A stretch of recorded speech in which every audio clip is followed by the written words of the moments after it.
नमस्कार, मैं रवीश कुमार। भारत में एजुकेशन लोन 1,10,000 करोड़ रुपए का हो गया है।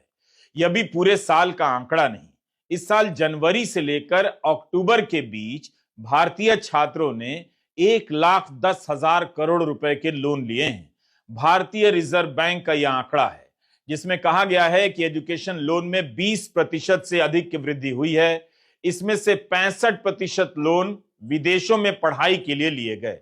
छात्र औसतन 40 से 60 लाख के लोन ले रहे हैं। सबसे ज्यादा लोन अमेरिका जाने के लिए लिया जा रहा है।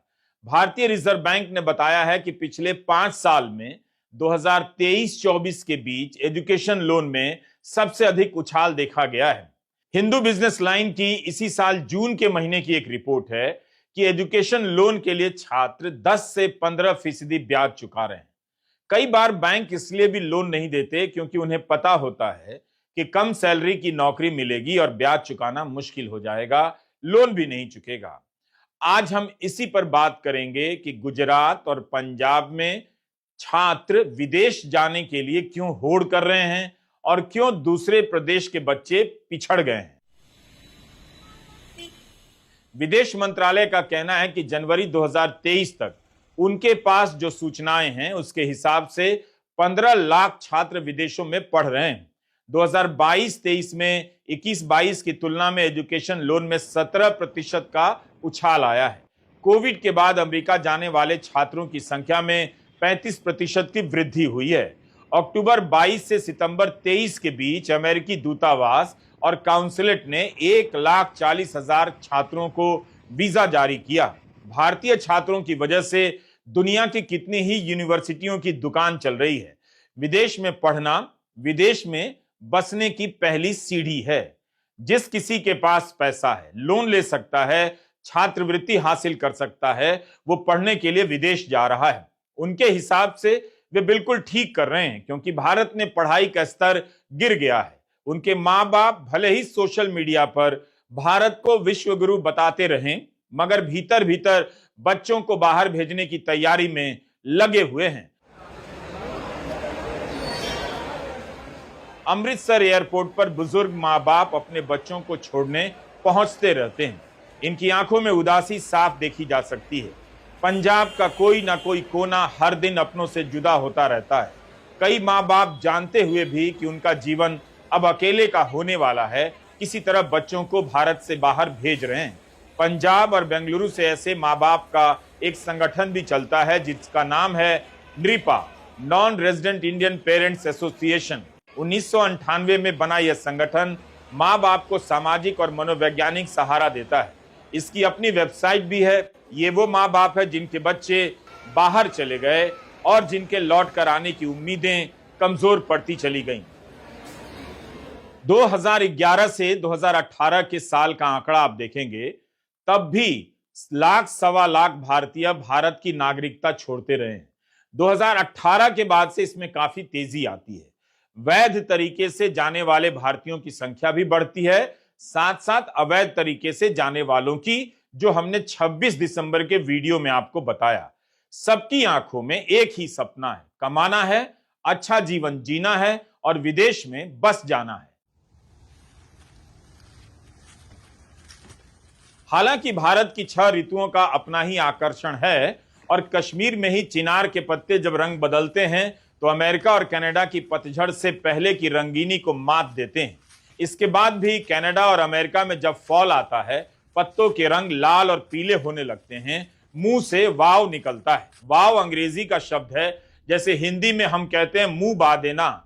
वाव के समय वही होता है, देखने वाला चकित रह जाता है। जनवरी 2023 में इकोनॉमिक टाइम्स की एक रिपोर्ट में बताया गया है कि संयुक्त राष्ट्र की एक रिपोर्ट के अनुसार 2020 में दुनिया में अपनी मातृभूमि से बाहर रहने वाली सबसे बड़ी प्रवासी आबादी भारतीयों की थी, लगभग 2 करोड़। सरकारी आंकड़ों के अनुसार 2011 से 16 लाख से अधिक भारतीयों ने अपनी नागरिकता छोड़ दी, जिसमें 2022 में 1,83,741 लोग शामिल हैं जिन्होंने भारत की नागरिकता छोड़ दी। अमेरिका, कनाडा के मकान, मोहल्ले, दुकानें, अस्पताल, सब कुछ इस वीडियो में भी आपको व्यवस्थित नजर आएंगे। गरीबी इधर भी है, लेकिन अवसर और अवसरों की गुणवत्ता भी इधर ही है। जैसा कि इन देशों में जाकर बस चुके और बसने का जुगाड़ लगाने वाले भारतीय ही बताते हैं। कुछ तो हुआ है कि भारत की नागरिकता छोड़ने वालों की संख्या बढ़ी है। 2020 में 85,256 भारतीयों ने नागरिकता छोड़ दी। उसके अगले साल यह संख्या यानी 2021 में 1,63,370 हो गई। 2022 में तो पूछिए मत, लगता है उस साल नागरिकता छोड़ने की भगदड़ मच गई। 2022 में 2,25,620 लोगों ने भारत की नागरिकता को टाटा बाय बाय कर दिया, अमेरिका, कनाडा, ऑस्ट्रेलिया को गले लगा लिया। यह सारा आंकड़ा विदेश मंत्रालय का है। इसी साल अगस्त में संसद में रखा गया है। इस वीडियो का मकसद यह बताना नहीं कि अमेरिका और कनाडा में जो भी है वो अच्छा ही है। कम से कम मैं तो नहीं मानता, लेकिन हम उनकी बात कर रहे हैं जिन्हें लगा कि अमेरिका और कनाडा में भारत से तो बहुत अच्छा है और वे झट से भारत छोड़ गए। कुछ अच्छे और प्रतिबद्ध शिक्षकों को छोड़ दीजिए, जिनकी संख्या भारत के कॉलेजों में कुछ में होती है। भारत के ज्यादातर कॉलेज की पढ़ाई घटिया है। कहीं क्लास में टीचर नहीं है, टीचर हैं तो पढ़ाने नहीं आता, कहीं परीक्षा नहीं और कहीं समय पर डिग्री नहीं। जब तक हिंदी प्रदेश का बच्चा पढ़कर निकलता है, वह किसी लायक नहीं रहता। यह सवाल उनका भी होना चाहिए कि क्यों वे विदेशों में पढ़ाई और नौकरी के अवसरों का पीछा नहीं करते हैं। लेकिन पहला सवाल यह होना चाहिए कि इस पलायन के पीछे जो कारण है उस पर बात कौन करेगा और बात कब होगी। खराब कॉलेज, खराब नौकरी, यही हिंदी प्रदेश की नियति है। क्या युवाओं ने सपने देखने भी बंद कर दिए? कब तक वे अच्छी यूनिवर्सिटी की तलाश में अमेरिका या कनाडा भागते रहेंगे? यह पटना के गंगा घाट पर अरुण कुमार की क्लास है। यहां बैठे छात्रों को देखकर उनका कायल हो जाता हूं। एक अदद सरकारी नौकरी के लिए अपना कितना कुछ झोंक देते हैं। इनके इसी जुनून को देखकर लगता है कि अगर इनके स्कूल और कॉलेज में टॉप लेवल की पढ़ाई हुई होती, अच्छे टीचर मिले होते, तो यही छात्र दुनिया भर में छा गए होते। इन छात्रों में प्रतिभा और लगन की कोई कमी नहीं, मगर इनके जीवन में 15 साल तक खराब स्कूल और घटिया कॉलेजों का लंबा सिलसिला चलता है, जिससे इनकी प्रतिभा और सपनों को बहुत नुकसान पहुंचता है। सभी के बारे में तो नहीं कह सकता, लेकिन मेरा मानना है कि अगर राजनीति में धर्म को लेकर सनक पैदा ना की गई होती तो हिंदी प्रदेशों के लाखों युवाओं का टाइम ही नहीं कटता। इसलिए अभी और दो बड़े मुद्दे आ रहे हैं मंदिरों के, जिसके फेर में भारत की 2 पीढ़ी का पूरा जीवन निकलने वाला है। हिंदी प्रदेश के युवाओं को आप किसी जगह पर मंदिर का सपना दे दीजिए और किसी जगह पर फैक्ट्री का, मुझे यकीन है ये मंदिर का सपना चुन लेंगे। मुझे हिंदी प्रदेश के युवा कभी गलत साबित नहीं करते, इसलिए मुझे उन पर गर्व होता है। मेरी बात इस वीडियो में दिख रहे छात्रों के संदर्भ में नहीं है, और हो सकता है ये छात्र मेरी बात से सहमत भी ना हो, लेकिन मेरा यही मानना है कि इनके जैसे युवाओं को नौकरी नहीं मिलती है, अच्छी सैलरी की नौकरी नहीं मिलती है, लेकिन धर्म की राजनीति ने हिंदी प्रदेश के युवाओं को जो हिंदू सुख दिया है उसका हिसाब लगाना किसी अर्थशास्त्री के बस की बात नहीं। इन छात्रों को अपने इस खराब कॉलेजों का शुक्रिया अदा करना चाहिए, जिनकी वजह से वे हिंदू सुख महसूस करने लायक हो पाए। इसके बाद भी इन्हें बताया तो जा ही सकता है कि इन्हीं के पीढ़ी के युवा कनाडा, अमेरिका और ऑस्ट्रेलिया के लिए चुपचाप निकल लिए। हम भूल जाते हैं किसी देश में गोदी मीडिया ने जेएनयू पर किस तरह हमला किया, पीएचडी का मजाक उड़ाया, कहा टैक्स पेयर के पैसे की बर्बादी है, जबकि उसी पीएचडी के लिए लोग लाखों का लोन ले रहे हैं, घर छोड़कर कनाडा, अमेरिका जा रहे हैं, क्योंकि उन देशों में अभी भी रिसर्च की मान्यता है और अच्छी रिसर्च होती है। आपकी नजरों में जेएनयू को देशद्रोह का अड्डा बताकर इन्हीं गोदी मीडिया के परिवार के लोग और नेताओं के लोग अमेरिका, कनाडा निकल लिए। आखिर क्यों भारतीय छात्र विदेशी यूनिवर्सिटी की तरफ पलायन कर रहे हैं? ऐसा तो हो नहीं सकता कि करोड़ों रुपए खर्च करने के बाद करोड़ों रुपए की सैलरी वाली नौकरी मिल ही जाती हो। वहां गए छात्रों का भी कहना है कि पढ़ाई अच्छी होती है, सुविधाएं अच्छी हैं, काफी कुछ सीखने को मिलता है, अपने प्रोफेसर से कुछ भी बोल सकते हैं। भारतीय छात्र कहां कहां नहीं जा रहे हैं। अमेरिका, कनाडा, इंग्लैंड के अलावा Ireland, Kyrgyzstan, Uzbekistan, Philippines, Singapore, रूस, न्यूजीलैंड, फ्रांस, जर्मनी, बड़ी संख्या में भारतीय छात्र पहुंच रहे हैं। सबसे अधिक छात्र महाराष्ट्र, तेलंगाना, आंध्र प्रदेश और पंजाब से जा रहे हैं। इसके बाद गुजरात, दिल्ली और तमिलनाडु का नंबर आता है। हिंदी प्रदेशों के नाम सूची में नीचे हैं। विदेश जाना आसान नहीं, अंग्रेजी जानने की परीक्षा पास करनी होती है। इसके लिए छात्र पीटीई, जीआरई, आईईएलटीएस और टॉफेल की परीक्षाएं देते हैं। कोचिंग पर 40 से 50 हजार रुपए खर्च करते हैं। पंजाब से लेकर गुजरात में इनकी भरमार हो गई है कोचिंग सेंटर की। कनाडा इन दो राज्यों पर काफी ध्यान दे रहा है, क्योंकि यहां के छात्रों से ही कनाडा की यूनिवर्सिटी भर रही है। 2018 में नारायण मूर्ति ने कहा था, 70 घंटे काम करने का लेक्चर देने वाले नारायण मूर्ति, कि 80% भारतीय युवा किसी नौकरी के लायक नहीं है। क्या आप मानेंगे ये बात? तब उन्होंने कहा कि यहां की शिक्षा व्यवस्था इसके लिए जिम्मेदार है। पंजाब के दक्षिण मालवा का एक शहर है बठिंडा। पिछले कुछ सालों में यह शहर एक आईएलटीएस हब की तरह जाना जाने लगा। ये बठिंडा शहर का अजीत रोड है, वहीं का वीडियो है। भले ही शहर की यह सड़क दो इलाकों को जोड़ती हो, पर विदेश जाने की चाहत रखने वाले हजारों छात्रों के लिए यह सड़क बठिंडा से सीधे America, Canada, Australia, England, middle east और साइप्रस जाती है। बठिंडा की 100 feet road, power house road और अजीत रोड मिलकर एक ऐसा त्रिकोण बनाते हैं जिसमें हजारों की संख्या में आईईएलटीएस कोचिंग सेंटर चलते हैं। लाखों की संख्या में इनमें पंजाब ही नहीं, पूरे देश से युवा छात्र कोचिंग लेने के लिए आते हैं। 3 महीने की कोचिंग की फीस 10,000 से 80,000 तक हो सकती है, बल्कि इससे ज्यादा भी। ये सड़कें अगर कोचिंग सेंटर और छोटे ढाबों और दुकानों से भरी हैं, तो इनसे सटे रिहायशी इलाकों में पेइंग गेस्ट और हॉस्टल की भरमार है।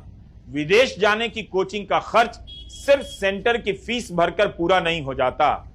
पीजी या हॉस्टल का किराया मिलाकर विदेश जाने की लंबी प्रक्रिया में केवल कोचिंग का कुल मासिक खर्च एक आम किसान परिवार की औसत मासिक आय से भी बहुत ज्यादा हो जाता है।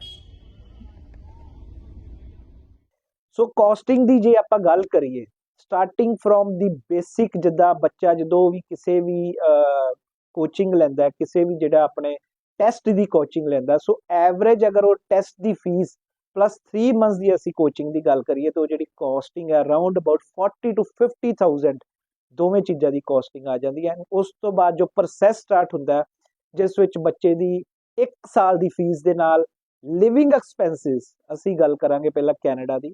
ਕੈਨੇਡਾ ਦੇ ਵਿੱਚ 1 ਸਾਲ ਦੀ ਜਿਹੜੀ ਫੀਸ ਹੈ, ਐਵਰੇਜ ਫੀਸ ਹੈ ਜਿਹੜੀ, ਉਹ ਤਕਰੀਬਨ 9 ਤੋਂ ਸ਼ੁਰੂ ਹੋ ਕੇ 9 ਲੱਖ ਇਨ ਇੰਡੀਅਨ ਰੁਪੀਸ ਤੋਂ ਸ਼ੁਰੂ ਹੋ ਕੇ ਤਕਰੀਬਨ 12 ਲੱਖ ਤੱਕ ਜਿਹੜੀ ਇਹ ਚਲੀ ਜਾਂਦੀ ਹੈ। ਐਂਡ ਉਸ ਦੇ ਨਾਲ ਹੀ ਜਿਹੜਾ ਲਿਵਿੰਗ ਐਕਸਪੈਂਸਿਸ, ਜਿਹਨੂੰ ਕੈਨੇਡਾ ਦੇ ਵਿੱਚ ਅਸੀਂ ਕਹਿੰਦੇ ਹਾਂ GIC, ਗਰੰਟਿਡ ਇਨਵੈਸਟਮੈਂਟ ਸਰਟੀਫਿਕੇਟ, ਜਿਸ ਦੇ ਵਿੱਚ ਸਟੂਡੈਂਟ ਦੇ ਅਕਾਊਂਟ ਦੇ ਵਿੱਚ $10,200 ਜਿਹੜੇ ਡਿਪੋਜ਼ਿਟ ਹੁੰਦੇ ਸੀ, ਜੋ 31 ਦਸੰਬਰ ਤੱਕ ਸੀ। ਲੇਕਿਨ ਕੈਨੇਡੀਅਨ ਗਵਰਨਮੈਂਟ ਨੇ ਉਹਨੂੰ ਚੇਂਜ ਕਰਕੇ ਆਫਟਰ 1 ਜਨਵਰੀ 2024 ਉਹ $20,635 ਕੈਨੇਡੀਅਨ ਡਾਲਰਸ ਜਿਹੜੇ ਨੇ ਕਰਦੇ ਨੇ। ਸੋ ਉਸ ਤੋਂ ਇਲਾਵਾ ਇੱਕ ਮੈਡੀਕਲ ਹੁੰਦਾ ਸਟੂਡੈਂਟ ਦਾ, ਪਲੱਸ ਐਮਬੈਸੀ ਫੀਸ।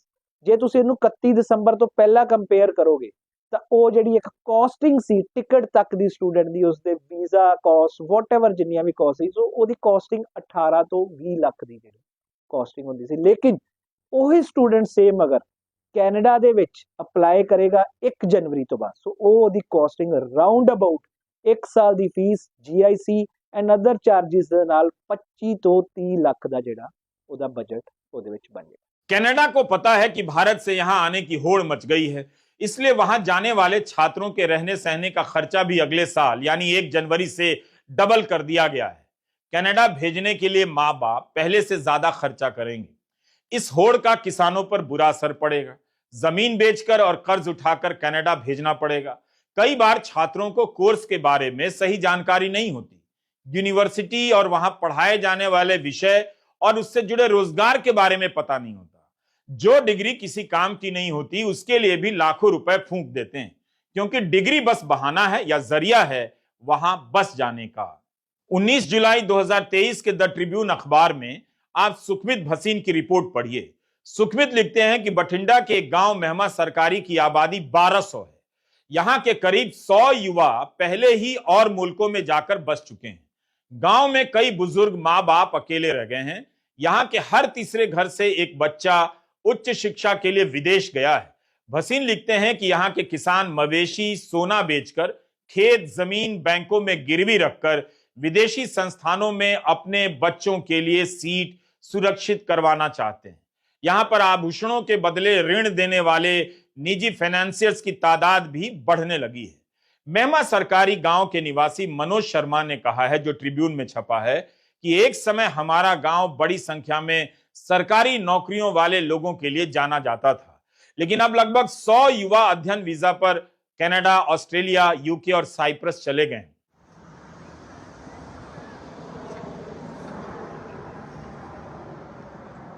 यह कनाडा के मॉन्ट्रियल का वीडियो है, लेकिन कहानी मैं उत्तरी कनाडा की बता रहा हूं। जिस वक्त मॉन्ट्रियल में यह वीडियो लिया गया, उस वक्त वहां का तापमान 4 डिग्री सेल्सियस था। कनाडा सरकार इस साल 9 लाख छात्र विदेशों से लाना चाहती है। 40% छात्र भारत के होंगे और इनकी फीस कनाडा के छात्र जितनी फीस देते हैं उससे 4.5 गुनी अधिक फीस होगी। भारतीय 4.5 गुनी अधिक फीस देते हैं। कनाडा ने जब से यूनिवर्सिटी का बजट कम किया है, यूनिवर्सिटी ने अपना खर्चा पूरा करने के लिए गुजरात और पंजाब में अपना बाजार खोज लिया है। यहां से छात्र इसलिए आते हैं क्योंकि पढ़ाई के बाद कनाडा में बसने का रास्ता खुल जाता है।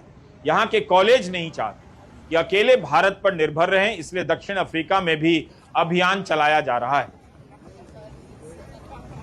यह ओंटारियो के नॉर्दर्न कॉलेज का वीडियो है। इसके बारे में न्यूयॉर्क टाइम्स में रिपोर्ट छपी है।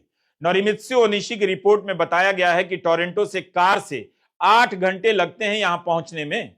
ओंटारियो में भयंकर ठंड पड़ती है, फिर भी वहां के सरकारी कॉलेजों में भारतीय छात्रों की भरमार है। नॉर्दर्न कॉलेज में पढ़ने वाले विदेशी छात्रों में भारतीय छात्रों की संख्या 96% से अधिक हो गई है। इस कॉलेज में ग्रामीण ओंटारियो से कहीं ज्यादा छात्र गुजरात और पंजाब के हैं। 2014 में यहां मात्र 40 अंतरराष्ट्रीय छात्र थे, इस साल 6000 से अधिक हो गए।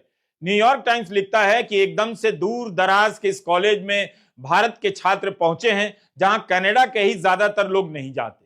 यहां इतनी ठंड पड़ती है कि कुल्फी जम जाए, फिर भी भारत के छात्र यहां भीड़ लगाकर पहुंच रहे हैं।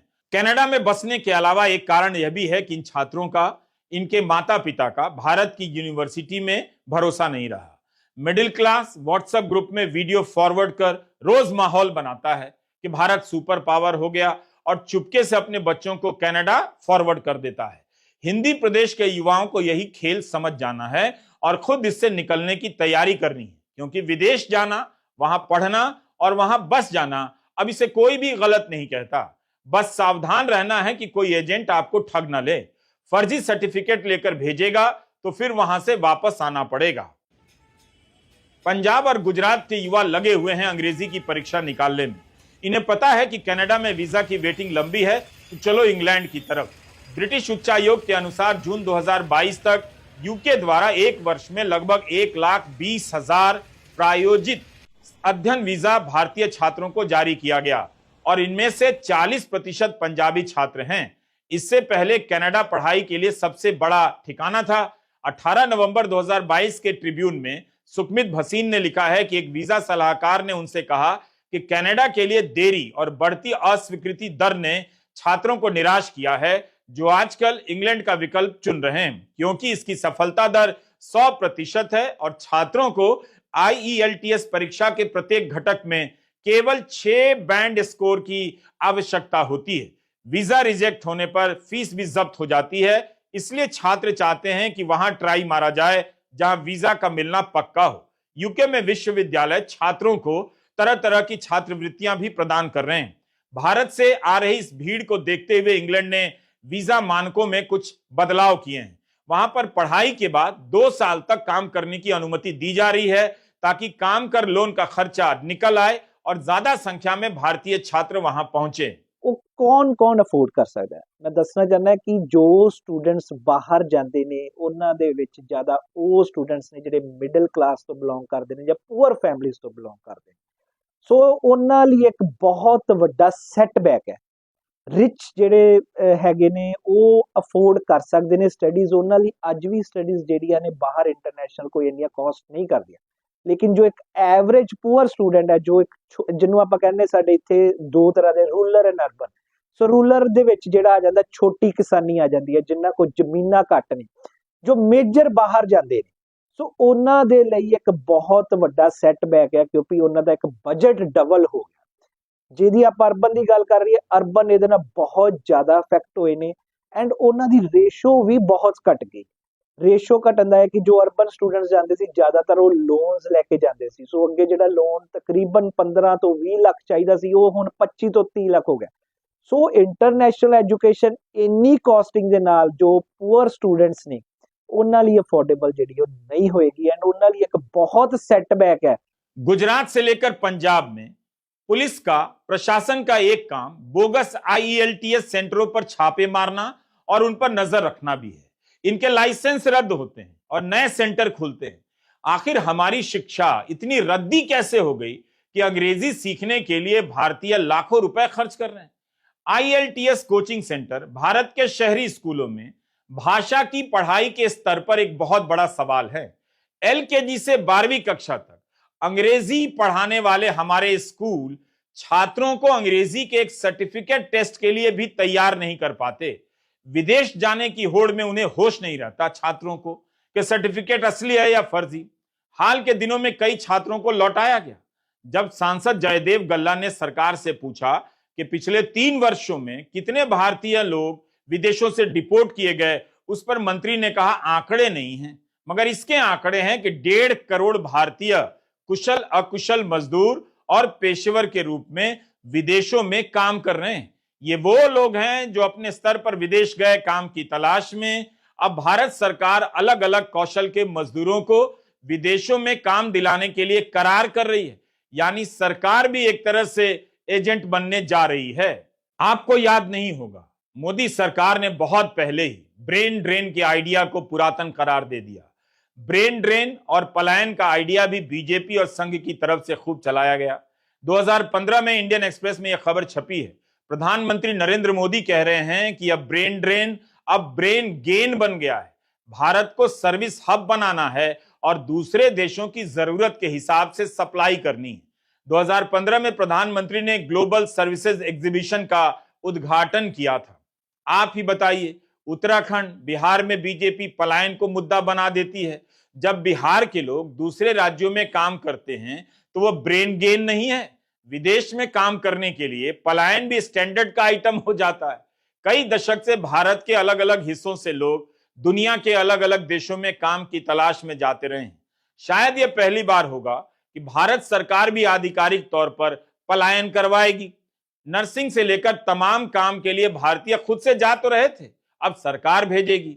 राज्यों में पलायन रोकने का वादा करने वाली बीजेपी अपने स्तर पर पलायन करवाएगी। यह भी अजीब मोड़ है। 27 दिसंबर के बिजनेस स्टैंडर्ड ने अपने संपादकीय में इसका स्वागत किया है कि भारत सरकार दूसरे देशों में कुशल कारीगर सप्लाई करने का करार कर रही है, लेकिन यह भी चेतावनी दी है कि नीतिगत हिसाब से देखिए तो इससे बेरोजगारी की समस्या का समाधान नहीं होगा। इसे इस तरह से नहीं देखा जाना चाहिए कि भारत की अर्थव्यवस्था अच्छी सैलरी का रोजगार पैदा नहीं कर पा रही है तो इसका समाधान कुछ मजदूरों को विदेश भेजकर निकाला जाए। बिजनेस स्टैंडर्ड ने लिखा है कि ग्रीस ने भारत से खेती के लिए 10,000 मजदूर मांगे हैं। इटली ने अपनी नगर पालिकाओं के लिए लोग मांगे हैं। भारत ने 40,000 मजदूरों को इजराइल भेजने का करार कर दिया, क्योंकि वहां चल रहे युद्ध के कारण 90,000 फलस्तीनी अपने देश लौट गए। हाल ही में आपने खबर देखी होगी कि हरियाणा सरकार भी 10,000 कंस्ट्रक्शन मजदूरों को इस्राइल भेजना चाहती है। कांग्रेस नेता भूपेंद्र हुड्डा ने कहा कि जहां से बाकी देशों ने अपने लोग निकाल लिए, भारत वहां भेज रहा है जहां युद्ध चल रहा है। राज्य सरकार ने कहा कि वह युवाओं को घर में और विदेश में नौकरी दिलाने में मदद कर रही है। सेंट्रल ट्रेड यूनियन ने 1 लाख मजदूरों को इस्राइल भेजने की डील का विरोध किया है। हरियाणा में बेरोजगारी की दर 9% से अधिक है। बिजनेस स्टैंडर्ड ने अपने संपादकीय में लिखा है कि periodic labour force survey PLFS के ताजा आंकड़ों के हिसाब से 57% लोग स्वरोजगार में लगे हैं, लेकिन इसका मतलब यह नहीं कि वे कारोबारी हो गए हैं। इनमें से 18% से अधिक लोग घरेलू उद्यम में लगे हैं, 21% दिहाड़ी मजदूर हैं। यह सच्चाई है भारत में नौकरी और पढ़ाई की। यहां जब तक किसी का सपना संकरी गली से बाहर निकलता है, चौराहे पर भयंकर जाम और हॉर्न की आवाज में युवाओं का सपना अटक जाता है। आज की ही रिपोर्ट है, ईपीएफओ के आंकड़े बता रहे हैं कि पिछले साल की तुलना में इस साल संगठित क्षेत्र में नए काम का सृजन 10% घटा है। बिजनेस स्टैंडर्ड ने लिखा है कि जनवरी से अक्टूबर 2023 के बीच 90 लाख कर्मचारी ईपीएफओ से जुड़े हैं। उसके पहले के साल में 1 करोड़ कर्मचारी जुड़े थे। संगठित क्षेत्र में काम नहीं मिलने का एक मतलब यह भी है कि काम करने वालों को किसी भी प्रकार की सामाजिक सुरक्षा नहीं मिलेगी। यही नहीं, ईपीएफओ से जुड़ने वाले 18 से 28 साल के युवाओं की संख्या भी घटी है। इसका मतलब हुआ युवाओं को अच्छी नौकरी नहीं मिल रही है। पहली बार काम पाने वालों को काम नहीं मिल रहा। भारत में नौकरी की हालत खराब है। कम सैलरी की नौकरी में ही संतोष करना होगा और शहरी जीवन की अपनी मुश्किलें भी हैं। दिहाड़ी काम का ही चलन बढ़ रहा है। 26 दिसंबर के हिंदू अखबार में एक विश्लेषण छपा है। जिंदल ग्लोबल यूनिवर्सिटी के प्रोफेसर राहुल मेनन ने लिखा है कि आंकड़ों के हिसाब से भले ही बेरोजगारी कम बताई जाती है, लेकिन असली पहलू यह है कि जिनके पास अच्छी डिग्री है, जिन्होंने अच्छी पढ़ाई की है, उनके बीच बेरोजगारी की दर बहुत ज्यादा है। इससे संकेत मिलता है कि हमारी अर्थव्यवस्था में अभी भी अकुशल मजदूरों और असंगठित सेक्टर का बोलबाला है। यही नहीं, पढ़े लिखे लोगों को रोजगार मिलने का इंतजार भी लंबे समय तक करना पड़ता है। भारत की शिक्षा अगर बची है तो कोचिंग के चलते बची है। हर परिवार बच्चों का एडमिशन 2 जगह करा रहा है, स्कूल में और उसके बाद कोचिंग में। हर विषय की कोचिंग होने लगी है। इसका मूल्यांकन होना चाहिए कि यूनिवर्सिटी और स्कूलों का स्तर कितना गिरा है कि बिना कोचिंग के किसी का काम नहीं चलता। इस बीच युवाओं को निराश होने की बिल्कुल जरूरत नहीं। स्कूल से लेकर कॉलेज और अन्य जगहों पर प्रधानमंत्री के कटआउट लगा दिए गए हैं। आप चाहें तो प्रधानमंत्री के साथ सेल्फी ले सकते हैं। भले आपकी डिग्री किसी काम की नहीं, मगर क्या पता ये सेल्फी काम आ जाए। तभी भारत सरकार जगह जगह सेल्फी कटआउट लगा रही है। आखिर मोदी जी ने किया है, कुछ सोचकर ही किया होगा। यही नहीं, अब सफल होने का मतलब यह नहीं कि आप युवा कितने सफल हैं। एक तरफ यूट्यूब पर लगाम लगाने की तैयारी चल रही है, दूसरी तरफ बीजेपी के ट्विटर हैंडल पर यह प्रचार पोस्टर जारी किया गया है, जिसमें बताया गया है कि प्रधानमंत्री के यूट्यूब चैनल पर सब्सक्राइबर की संख्या 2 करोड़ हो गई। इस मामले में उन्होंने विपक्ष के 8 नेताओं को पीछे छोड़ दिया। 2 करोड़ युवाओं को रोजगार भले ना मिला हो, लेकिन 2 करोड़ सब्सक्राइबर होने का जश्न बीजेपी मना रही है। पंजाब और गुजरात के छात्रों को शायद पता चल गया है कि ये अब कभी ठीक नहीं होगा, तो निकलो यहां से। हिंदी प्रदेश के युवाओं को तय करना है कि गुजरात और पंजाब के युवाओं की तरह अमेरिका और कनाडा के लिए निकलना है या यहीं पड़े पड़े हिंदू सुख में डूबे रहना है। तय आप कर लीजिए। नमस्कार, मैं रविश कुमार।